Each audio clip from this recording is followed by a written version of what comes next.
my guy, J Head, Jason Headen, uh, the human professional. No, I'm messing with you. Hey, what's up with you, man? What's Appreciate going your on, time. bro? What's up, coach? For sure. So let's get into it, man. So higher level coaching show, episode 2. You know what I'm saying? I had to have one of my most successful clients on the episode to lay the foundation for what higher level coaching is, for the value of having a coach in your life, and also what it might mean for you and your career. So tell your story, man. I want you got the floor, dog. Tell your story. But I like for you to tell your story almost in a reverse chronological order. So tell me what you do now, and then backtrack and tell me how you got there. Okay, so currently I am the Detroit market lead for CHN Housing Partners. It's a nonprofit housing developer based out of Cleveland.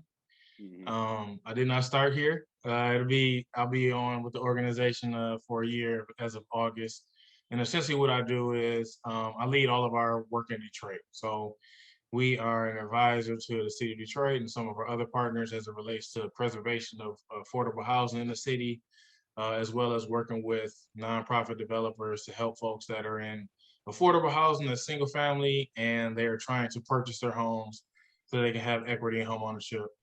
We also are a developer of brand new housing as well. And then another big program that I'm working on, I'm helping to utilize technology to transform the way housing service delivery is done in the city of Detroit. So creating a customer relationship platform that can actually speak to the city programs, but more importantly, create and increase the efficiency at which housing service delivery is given to residents in the city of Detroit. So whether they need assistance with their property taxes or mortgage foreclosure help, and eventually getting on to single family repair programs. So helping to build out that capacity for the city of Detroit.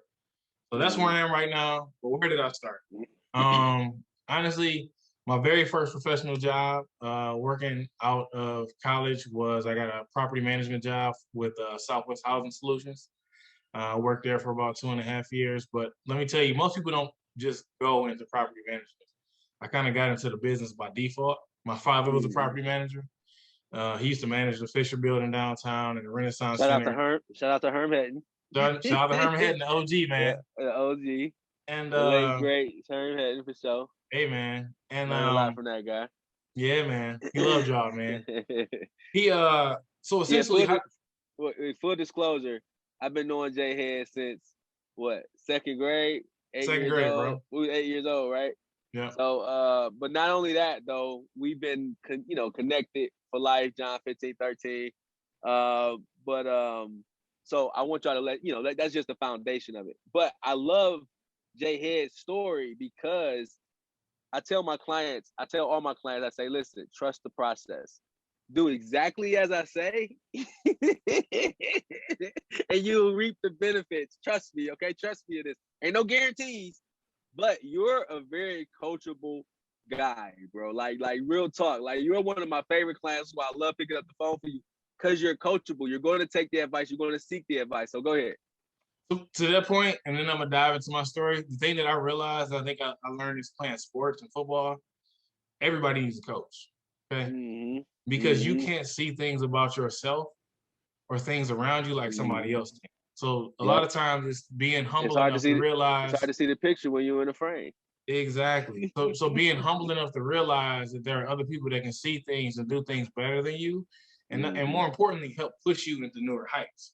So I was never insecure about that. I'm like, I'm the type of person that always wants to get better. I know that I don't know, so therefore I see.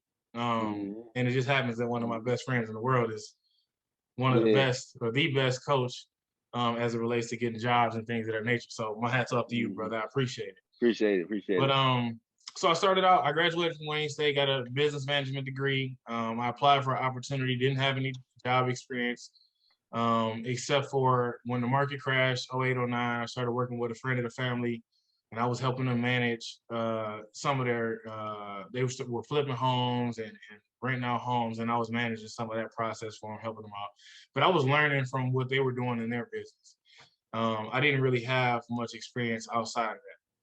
So when I got went ahead and interviewed with Southwest Solutions, they took a chance on me and hired me, and I learned on the job. I got my real estate license while I was there, 2011. So I've been a licensed realtor for the past 10 years. And that's when I really learned about the business of property management and people.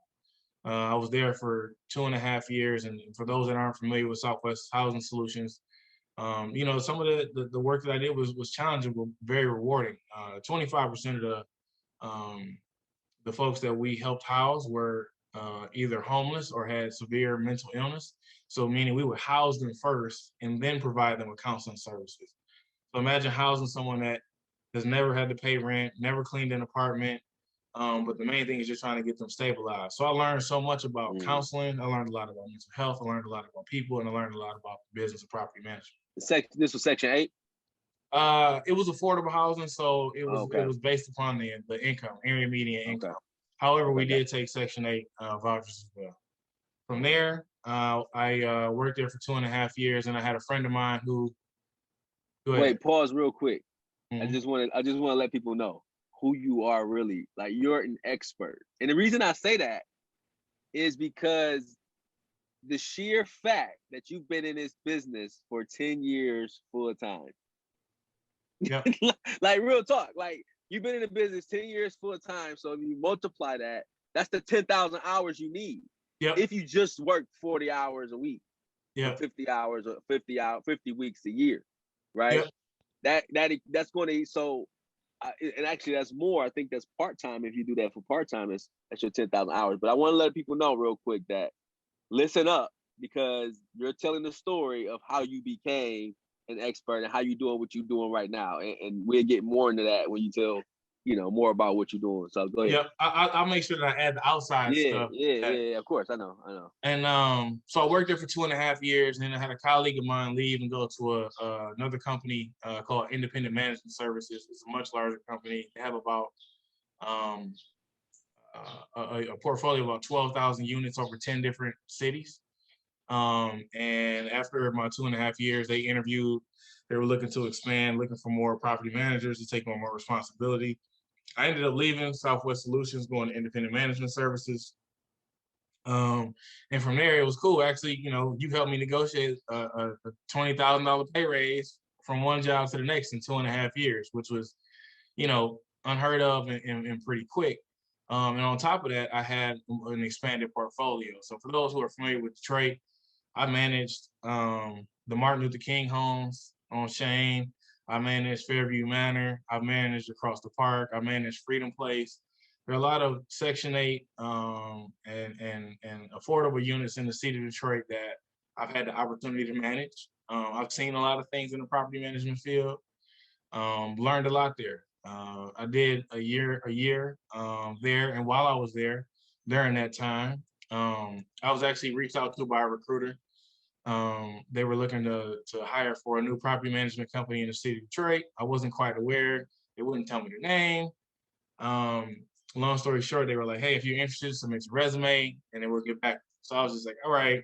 I wasn't necessarily looking for an opportunity, but they came searching for me. So I was like, it doesn't hurt to have that conversation. And I sent out my resume.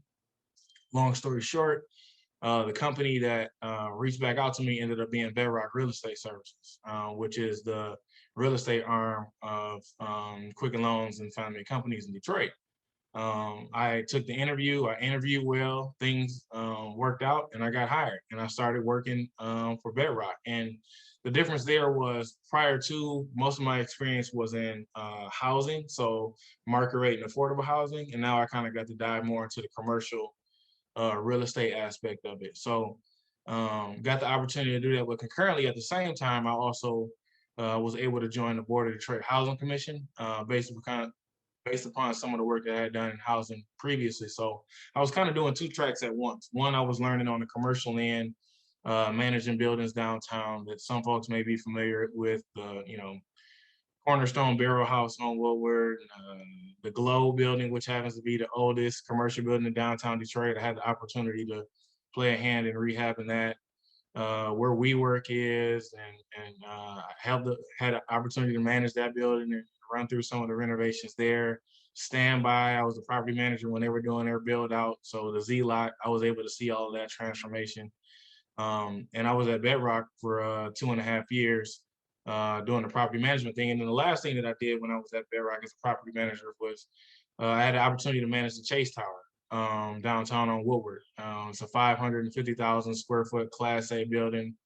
I had a team of about 20 team members, from building engineers to office staff, maintenance, and as well as day porters that I managed. And we were a team, we were a family. That's the Did that. money building, right? The Chase Towers that was where all the money was made, right? Yeah, man, it's a bank, man.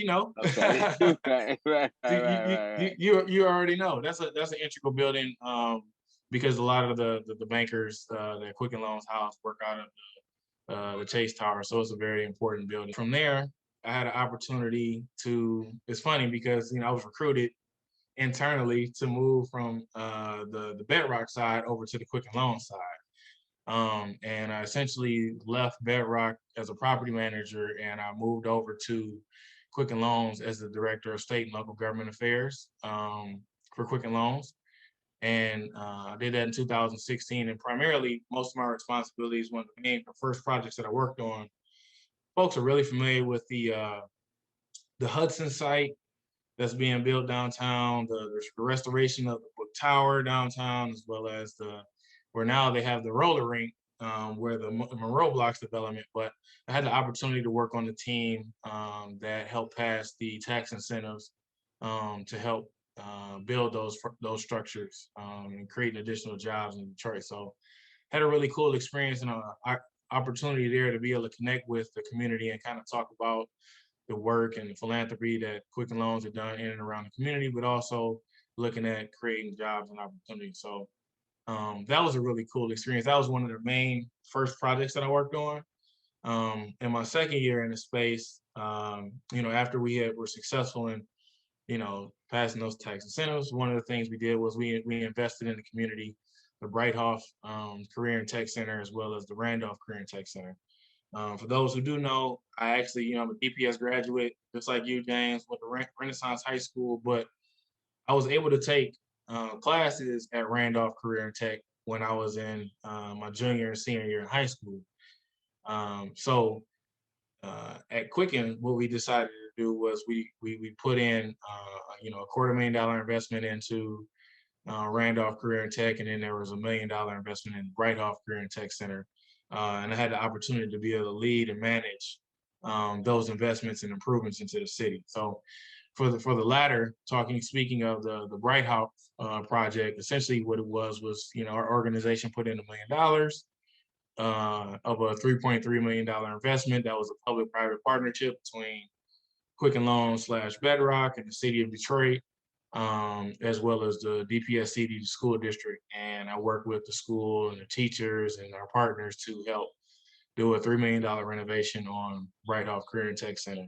So if you were to go over to the school today, which houses a robust culinary arts program, a cosmetology program, the school looks completely different. And I'd have to say, honestly, it's one of my most, one of my greatest achievements as it relates to working with people and others, because renovating a school that creates opportunities for school-age children as well as adults into the future. I mean, there's nothing more than that. I'll be able to go there 20 years from now and take my kids and say, your dad helped play a hand in being able to vibrate or revitalize something that is creating opportunities for others. So, during that time, it was amazing. We had, hundreds of hours of volunteer events, working with contractors and vendor partners. It was a great opportunity. So those are, some of the highlights and things that I had the opportunity to work with, and as well as the first ever Rocket Mortgage Classic. One of the things that I'm really proud of, we hosted a cleanup on 7 Mile in State Fair, and I got 400 volunteers to do a cleanup on East State Fair between Woodward and 75, and on 7 Mile between Woodward and 75 on 2 separate days.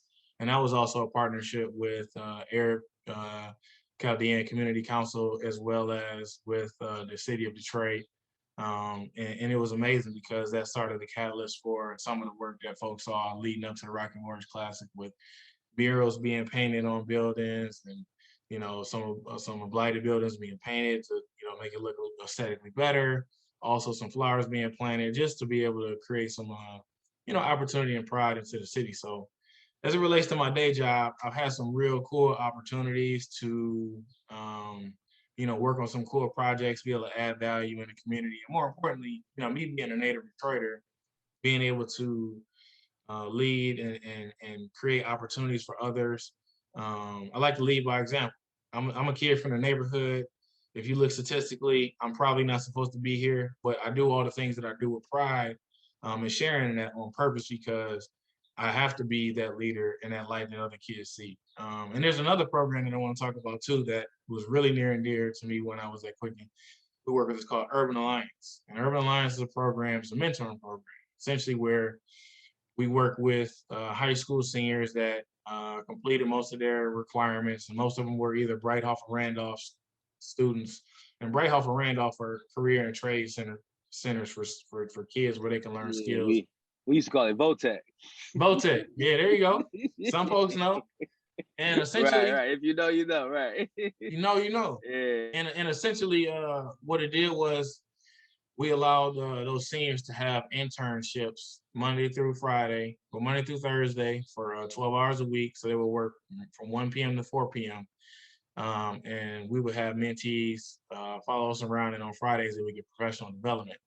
And the very first year we had the program there, ironically enough, I won Mentor of the Year. And although I only had one mentee, all of the kids were my mentees. I was the type, I was going in there and I was talking to all the kids because I understand what it's like to go into a corporate setting in a corporate environment from the first time. And those being Detroit public school kids, I wanted to lead by example and show them like, listen, I'm big bro, I'm here. I've been there, done that. If there's anything you need, there's a question, you don't feel comfortable or something, call me. And that was I just tried to lead by example and give the kids the confidence that, hey, number one, you belong, you can do this. And number two, it's like kids need to be able to see what they're going to be. And that's why I wanted to embody that person to give them that confidence to know like, hey, I belong here. I can succeed at this job or this role. This is what I'm supposed to be. If this is what I so choose to do, if I work hard and add value, I can have and do anything. So, those are some of the things that I'm most proud about as it relates to, career accomplishments and things that I've done on the corporate level. Just being able to work in and around my community in the city of Detroit and add that value. So that's my corporate career. Yeah, that's a summary. So give me a quick rundown of the timeline. So you were at Southwest 2011. Yeah, so I was there. I was Southwest 2011. 2013 near the end of it, I left and went to Independent Management Services. Right. I was about there for a year. I joined Bedrock 2014, like September 2014. I was there till about January of 2016. Then I went to Quicken. And then from Quicken, transitioned over to CHN Housing Partners August of 2020. Right. So I like to pause and say to the viewers that's listening to your story that might be able to relate, and I like to tell again my clients, is I said in the first episode, I help people get 4 kinds of jobs typically, right? It's a get money job, right? Which usually people don't need my help. That's just something to put money in your pocket, gas in the tank, food on the table. I help people get a good job. A good job is something that you might not be passionate about, but it pays the bills. It helps you stay afloat. It may help you save, but you don't hate it, right? You don't love it necessarily, but you don't hate it. And then I like to say that a bridge job is the next job from a good job to a bridge job is a bridge between your good job and your dream job. Your dream job is something you'll do for free. My company's called Higher Level Coaching because I feel like there's always a next level. There's always a higher level, right? There's always something more you could be doing. So even though you went from, a get money job where you ain't need my help getting necessarily, you worked your Southwest your own, right? Like you got my help when it was started. And that's when I started around the time I started my service, 2012, 2013 is when I incorporated. So from there, you went from, would you say a bridge job to was it a dream job or is something else a dream job? Like where are you right now? What kind of job you got right now? What would you frame your employment as right now? And also tell me more about what you're doing. All right.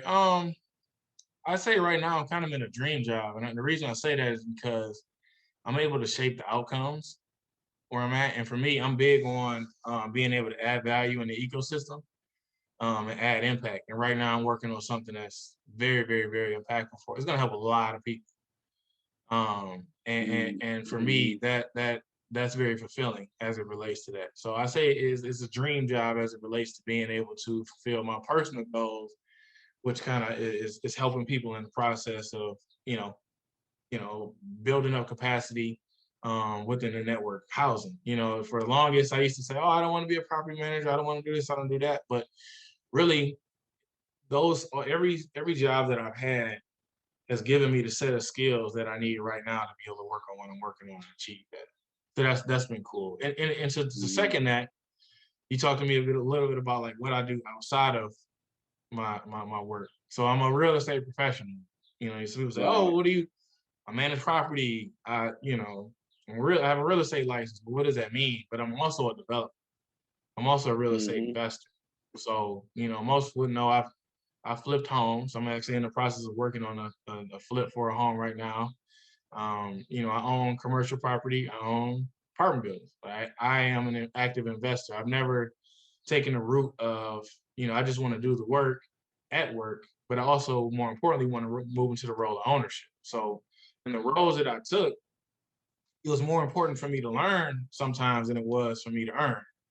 In a certain instances, just generally, just think about this.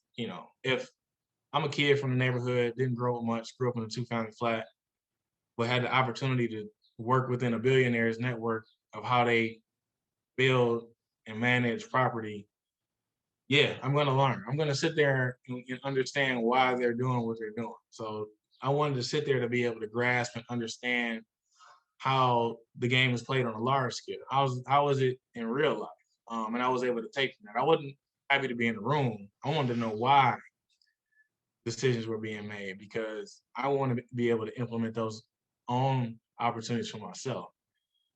So for me, it wasn't necessarily just about having a job, but what was it that I was becoming and learning in that job at the same time that I'm adding value to the ecosystem. So with that being said, currently right now, I actually have a business partner. We, in 2019, we purchased a 8,000 square foot building in the neighborhood in which I grew up in, the Bagley neighborhood in Detroit. And it's going to be the first Black-owned brewery in the city of Detroit. One of the things I'm really proud of, we have 2 Black developers, Black architect, Black construction company. The artists that we're working with to put art in the space when it's activated, Black. The brewer is Black. It's intentionally Black. And going through this process That's love, man. I want to just say to all the people that talk about the Black guy to leave the community as soon as we talking about $1 million project, man. People eating, feeding their families, feeding the people that work in their companies off of one project. You know what I'm saying? Like, that's love, bro. Like, for real. Like, shout out to you. You know what I'm saying? I take my hat off to you for that kind of work. It's right up the street from Mumford. That's where I went to high school. Right? Like, that's our stumping ground. That's where I cut grass and made money and had first girlfriends. You know what I'm saying? Like my brother went to Bates.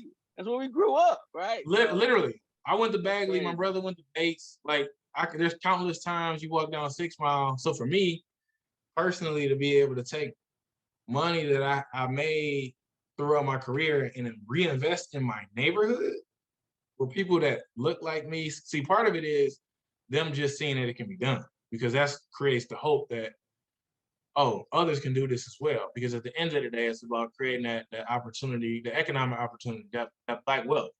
That's really what I'm getting. I'm not going to tiptoe around it. There's a point to this. Thank you. Yeah. Yeah. Thank you for not. Listen. Let me say this right now. Let me say this right now. The outcome has to be income sometimes, and Black folks cannot be scared for the outcome to be income. We need to be compensated thoroughly for the work that we do and the Black excellence that we provide to the ecosystem. And I think that generating wealth is something that we need to focus on tremendously, whether it be starting off with the job and taking that income and investing it in stocks and real estate or starting a business, but that's the part of it. No, that's love. So now you're a real estate developer, investor, real estate professional. You know what I'm saying? Put 10 years in the game, easy. And you've done a lot in those 10 years. What are some of the keys to your success? And talk to the people about your education too. Like, what kind of education do you need or knowledge do you need to do the things that you're doing, first of all? And then talk to us about, like, what are some of the non-cognitive variables that you need to have to be able to do this work? Like, what were some of the things you attribute to your success? So one, I'm gonna go the formal route, and I'm gonna talk formal education and informal education. So formally, I did the, I went to Randolph, so I learned about HVAC and computer aided drafting. I graduated from Gray High School, Renaissance High School, graduated from Wayne State with a business management degree. So I had that general business information, as well as I've taken courses, or, I'm a licensed realtor. I've also taken courses for property management, via IRM and other things. But I also say what really has gotten me ahead is the informal education. And that's reading the books, going to the seminars, hiring you, James, to talk through things as it relates to career opportunities and thinking of how I should think about my career trajectory, understanding people. Property management is a people business. Real estate is a people business. Understanding, social cues. Like, as crazy it may seem, James, you and I, we grew up in the neighborhood. And sometimes your survival depends upon you being able to read and be aware of your surroundings and the people you're around. It's the same thing when you're in business and understanding who you're working with and who's capable of what and how they're able to execute or not execute. All of those verbal cues, all of those skills, they transfer and they translate. Learning sales, learning about body language, like all of those things are extremely important. And I think that, every single one of those things adds up to success. It's not just one thing. Right. You need the formal education to make a living. You need the informal education to make a fortune.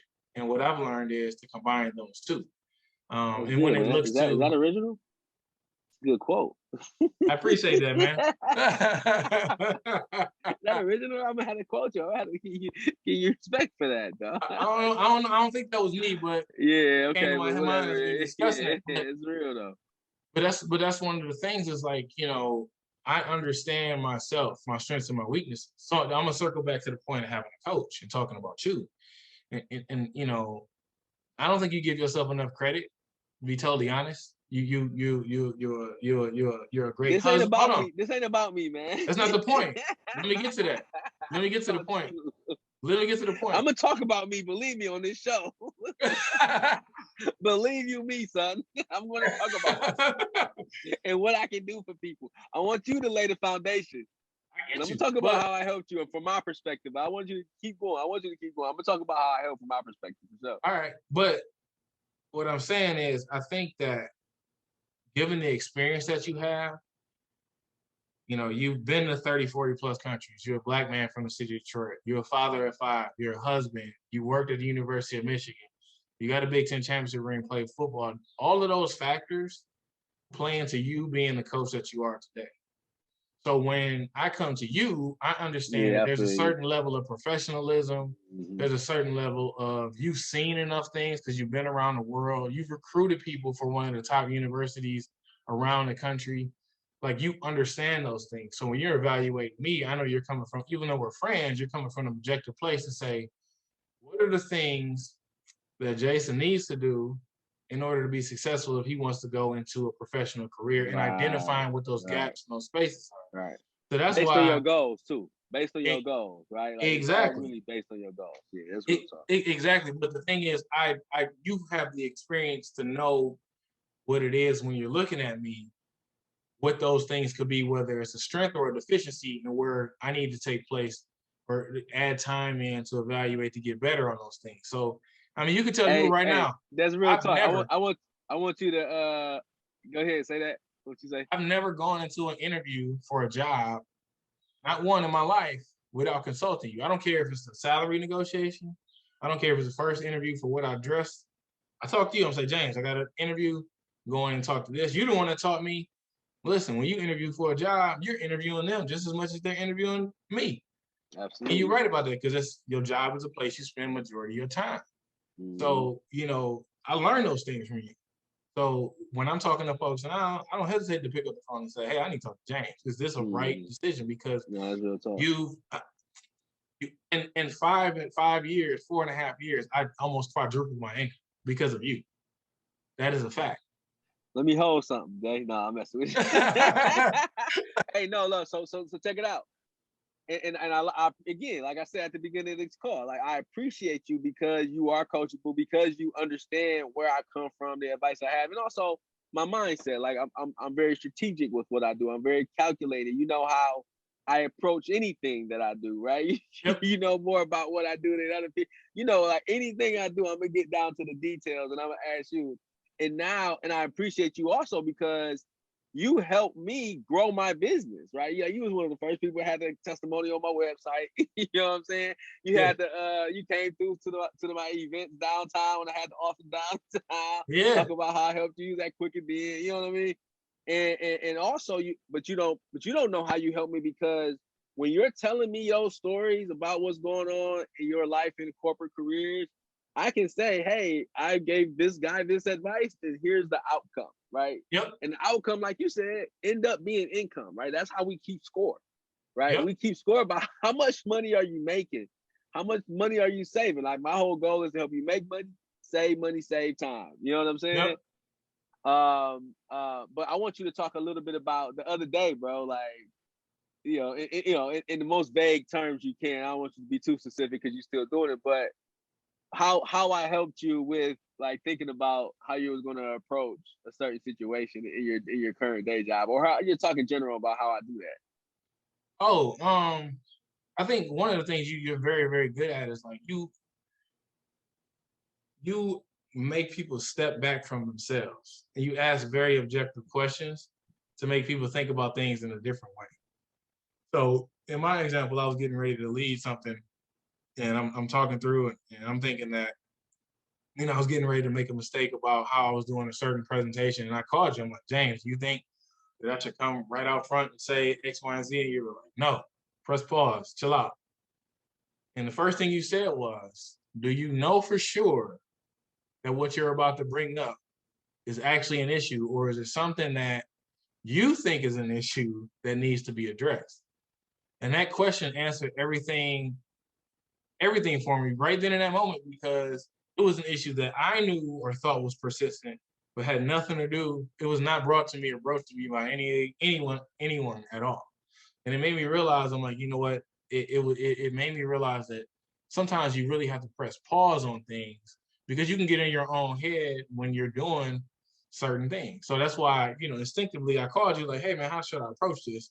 And you gave me that clarity that I needed to say, oh no, approach this a different way. And I don't think I talked to you after that meeting. I killed it. I don't think so. Yeah, I killed it. Yeah, it went amazing. Like I did, I didn't bring it up at all. Yeah, no problem. They loved it, and I was just like, "You're right." Yeah. And that was something that but you saying that then is something that I know that I always remember when I'm going in to lead something. Yeah, no doubt. I like that, man. One of my first bosses, she was from Jamaica, and shout out to Patrice, Dr. Campbell now. Hey. But she gave me my opportunity to travel around the world, man. We was close, we was tight, we still are. And but she, from Jamaica, it was like you're on an island, like ain't no problem, till it's a problem. Exactly. So always approach it with that positivity, with that approach, you know what I'm saying, and not apologize for things that may not even be an issue, like making an issue out of an issue sometimes. Yep. But the reason I want you to bring that up is because each example you give me, it allows me to help the next client. You know what I'm saying? And that's why I love what I do, real talk, because if I can help people make money, make opportunities, have a dream job like I had my dream job since I graduated, I have fun, and every day when I'm at work, I do what I love doing. If money wasn't an issue, I would be doing exactly what I've been doing for the last almost 15 years now. You know what I'm saying? Like real talk. Like I would be doing that because it's a natural thing for me, the coaching, the helping people see the big picture, right? And what I think I was thinking about when you told me that example was mindfulness. Mindfulness came to mind. Mindfulness is like separating the stimulus from the response. Yep. Right? Yep. Like just taking a step back there's a space. A lot of times, if somebody gives us a stimulus, like somebody yell at us, or somebody step on our shoe, or somebody do something to us that is not appropriate, or whatever, we might respond immediately from that stimulus. But if we stop and think about it, and really, if you put a lot of space between that response, your response is going to be so much more different than what it would have been if you would have just immediately responded. Yep. Right. Because a lot of time our emotions is involved, and a lot of times our emotions are, make us believe and exaggerate things that may not be actually an issue. So really, I want people to think about really being mindful, and that's the coaching that I provide. It's not just helping you get the job, but it's helping you succeed while you're on the job, right? Because that's going to lead to the promotions. That's going to lead to the raises. That's going to lead to the salary negotiations, right? And the other opportunities, even outside the company. Here's another thing too, is I think, and we didn't touch on this, like even deciphering like performance reviews and understanding and being objective with yourself about what skills you need to increase and work on. And also understanding and knowing like, hey, you want a promotion, you may not receive or get that promotion where you are. That promotion may have to come from another place, but you're able to provide that clarity for folks and ask them those deep-rooted questions that they can answer themselves. Because deep down, I feel like you know. I feel like it's something that you know, but you don't necessarily have the right words to kind of project and say out there like, oh, let me answer this question. How long has it been? What is my roles and responsibilities? What have my reviews been like? Has my team grown? Has my responsibility? As you can continue to ask yourself those things, you're being objective about your performance, then you're able to identify, okay, is it reasonable for me to be in this position? If it's something that you're not necessarily happy with, is there somewhere where I need to move? Or maybe, you know what, this is a position that is perfect for me. Maybe I need to make some tweaks or have some conversations with my leadership to make me a little bit more comfortable in the role, et cetera, et cetera. So that's one of the things that I think that it may seem small and minimal to others, but I think that it's something that you're very, very good at providing to folks that seek out your service. That's what, one of the things we're friends, but you're very objective. Period. Yeah. I'm gonna tell you how it is, and that's one thing that I can't help but to do. I'm not helping anybody if I'm not real, and sometimes that rubs people the wrong way. Yep. It's like, but that's why I appreciate you so much, because none of this shit rubs you the wrong way. None of you like, all right, hey, bro, what do you mean by that? Let's dig deeper into that, right? So we got a few minutes left, man, but I want to, of course, we got to have a round two, because it's so much that you experience through your career. And I want to talk, we just talking about big picture, but now I want to talk about the intricate details of certain situations, of how you move from point A to point B. But real quick though, in the last 5-6 minutes, I want you to give folks who are looking for careers or looking for opportunities in real estate, give them a little quick playbook. You know what I'm saying? What's some advice from a seasoned vet, an expert really in the game, an investor? What should be some of the steps that people need to take to get to where they want to be, and what are some of those aspirational goals that you hear people hit you with, like, hey Jay, I'm trying to do this, can you help me with, give some people who's seeking those opportunities in real estate, especially maybe in an urban area, or who maybe feel like stuck in a situation, talk to them. Yep. So number one, first it would be research. So I would just do general research. If you want to get into real estate, I would just find out about the different professions, the construction side of it, the real estate side of it, the property management side of it. That would be the first thing. Just familiarize yourself with what's available. Go on the internet, go on YouTube, kind of look into some things. The second thing I would say is, before you educate yourself on, going to take some courses or jump into a class, find a mentor, be a go-giver. So find somebody that's doing what you're trying to do and go have a conversation. And don't just say, oh, hey, I want you to be my mentor. You can do that. But if you're going to do that, you need to add some value to them for giving you their time. So buy them a lunch, buy them a coffee, sit down, talk to them about what it is they do, the different avenues, so you can get a better understanding, and ask them if you can shadow them before you decide to go ahead and spend that money on the program or the course. But if you do decide to go that route and dive into the program or the course, I hope that people actually take the material and they apply it. So if you learn something and you go into a course and you don't apply it, that's entertainment. You just getting entertained. You just want to say you did something. But if you really want to go into it, you need to get the education and dive right into it. But by that time, that even shows how you built the rapport. If you had a mentor and then you took the education, now you have somebody that you talked to before that you can reference again with some of the material, and they'll see that you're serious about what it is that you're doing, and they'll put that forward. So before you go asking people, hey, I need help, I want this, I want that, make sure that you're doing all that you can on your front to show that, hey, I'm really interested in this. I care about this profession. This is something I really want to do. And you're showing that passion, because people who are successful and doing good things, they don't have time to waste. And they don't want to deal with people that aren't serious about what it is they're doing. So I say do that front end homework. Do that homework up front. Because I get a lot of people that will hit me up, Jason, I got an idea. I'm like, okay, great. Like, what's the idea? And how, it's like, I don't know how to help you if you don't know what kind of help you need, if you're not clear about what it is that you're doing. So that's one of the things that I would highlight for sure, is taking that time. And if you don't know, the internet and YouTube is a beautiful thing. YouTube University, you can learn so much on YouTube. And don't say that you can't find a mentor either, because the internet, Twitter, TikTok, Facebook, LinkedIn, you can network and get with folks to see what they're doing. Folks have free webinars where you can join. Like, that's the best way. Instead of coming out of pocket, find those free resources so you can educate yourself practically to be able to make some of those decisions. So that would be my first, second, and third recommendation in that regard. What about the people that's already in the field that want to move up, right? Like, what kind of advice would you give to them? Like, people that's kind of already in real estate, maybe doing property management for residential properties, and may want to get into commercial and may want to move up and eventually be a real estate investor of their own. One is you got to set the goal and you need to take action and see what that requires. What is it? What's the different skill set between a commercial property manager and a residential property manager? Residential property manager is dealing with, fair housing, and commercial property manager, because they don't live there is no fair housing. So figuring out what those different skill sets are, and developing those skill sets. But more importantly, just not being afraid to try, and don't let somebody else tell you when and when you're not ready. You need to dive in head first, and take advantage of those opportunities, because the best way to learn is by doing.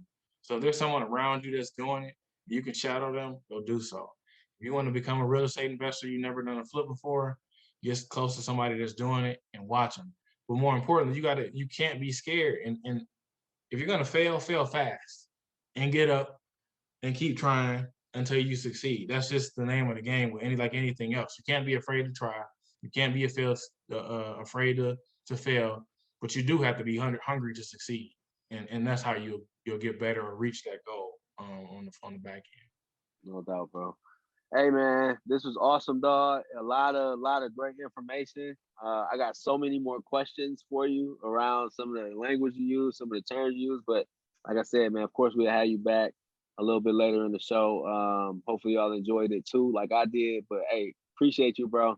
Thank you for the referrals. Thank you for all the advice. And like I said, thank you for letting me learn from you. You know what I'm saying? So I know we got to get out of here, so we're gonna wrap it up, man. Appreciate y'all for checking in that second episode of the Higher Level Coaching Show. Appreciate y'all, bro. Yeah, appreciate it. Thank you. Thanks, James.